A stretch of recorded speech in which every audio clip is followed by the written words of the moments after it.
चलिए आज एक बहुत बड़े टेक विवाद की परतें खोलते हैं जिसका असर हम सब के आने वाले भविष्य पर पड़ सकता है। ये मामला है फ्लोरिडा सरकार बनाम ओपनएआई का।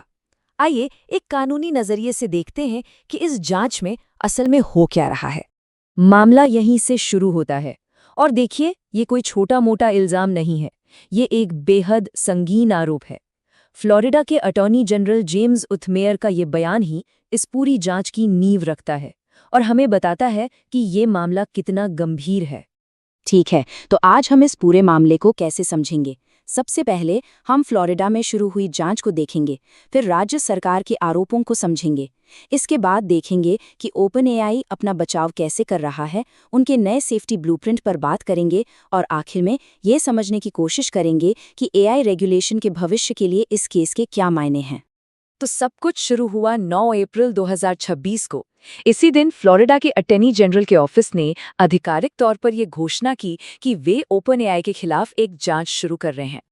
और ये समझना जरूरी है कि यह जांच सिर्फ एक घटना तक सीमित नहीं है। नहीं, अटॉर्नी जनरल जेम्स उथमेयर की अगुवाई में ये जांच चैट जीपीटी से जुड़े हर पहलू को देख रही है, चाहे वो संभावित नुकसान हो, सुरक्षा से जुड़े जोखिम हो या फिर आपराधिक गतिविधियों में इसके इस्तेमाल का शक हो।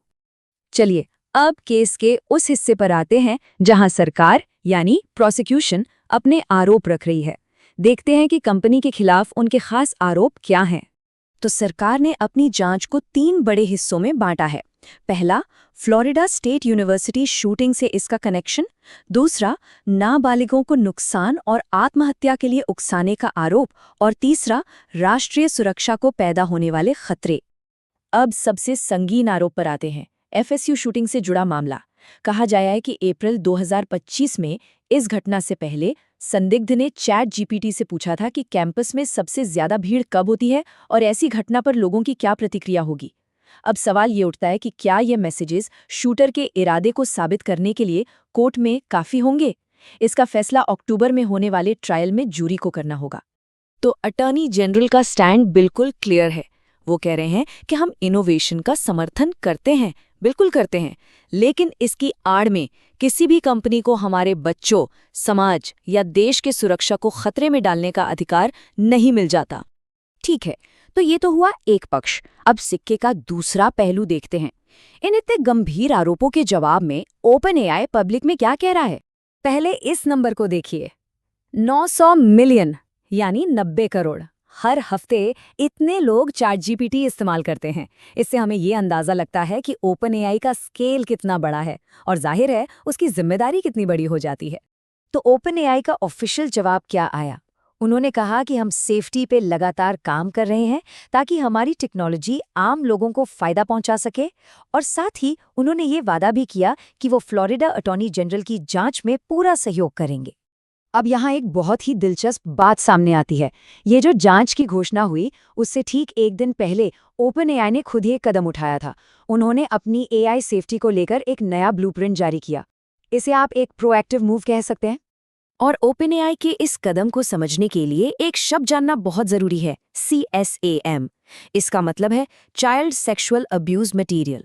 ये एक कानूनी शब्द है जिसका मतलब है किसी भी तरह की विजुअल सामग्री जिसमें नाबालिगों से जुड़ा यौन शोषण दिखाया गया हो। और ये जो कदम उठाया गया वो क्यों जरूरी था, ये डेटा देखिए। ये दिखाता है कि 2025 के पहले 6 महीनों में ही एआई से बनाए गए CSAM की 8000 से ज्यादा रिपोर्टें आईं। ये पिछले साल के मुकाबले 14% ज्यादा है। ये आंकड़े समझाते हैं कि ओपनएआई ने अपना ब्लूप्रिंट क्यों जारी किया। तो इस बढ़ती हुई समस्या से निपटने के लिए ओपनएआई ने एक तरह का 3 स्टेप प्लान सामने रखा है। पहला, एआई से बनाई गई ऐसी शोषण सामग्री के खिलाफ कानूनों को अपडेट किया जाए। दूसरा, लॉ एनफोर्समेंट को रिपोर्ट करने की प्रक्रिया को और बेहतर बनाया जाए। और तीसरा, एआई टूल्स में ही ऐसे सेफगार्ड्स लगाए जाएं जो इसे बनने से रोकें। तो अब जरा बड़ी पिक्चर देखते हैं। फ्लोरिडा की ये जांच असल में सिर्फ एक कंपनी या एक राज्य तक सीमित नहीं है। ये एआई के भविष्य को लेकर एक बहुत बड़ी राष्ट्रव्यापी बहस का हिस्सा बन चुकी है। इस केस को आप पूरे एआई उद्योग के लिए एक कसौटी की तरह देख सकते हैं। ये इनोवेशन, कंपनियों की जिम्मेदारी और सरकार की निगरानी जैसे बुनियादी सवालों को फिर से हमारे सामने खड़ा कर रहा है। इसका जो भी नतीजा होगा वो ये तय कर सकता है कि भविष्य में पूरे देश में एआई को कैसे रेगुलेट किया जाएगा। तो आखिर में ये पूरा मामला हमें एक बहुत बड़े और शायद सबसे ज़रूरी सवाल पर लाकर खड़ा कर देता है।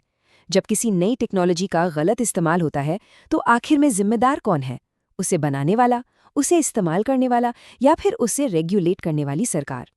इस सवाल का जवाब ही टेक्नोलॉजी का आने वाला कल तय करेगा।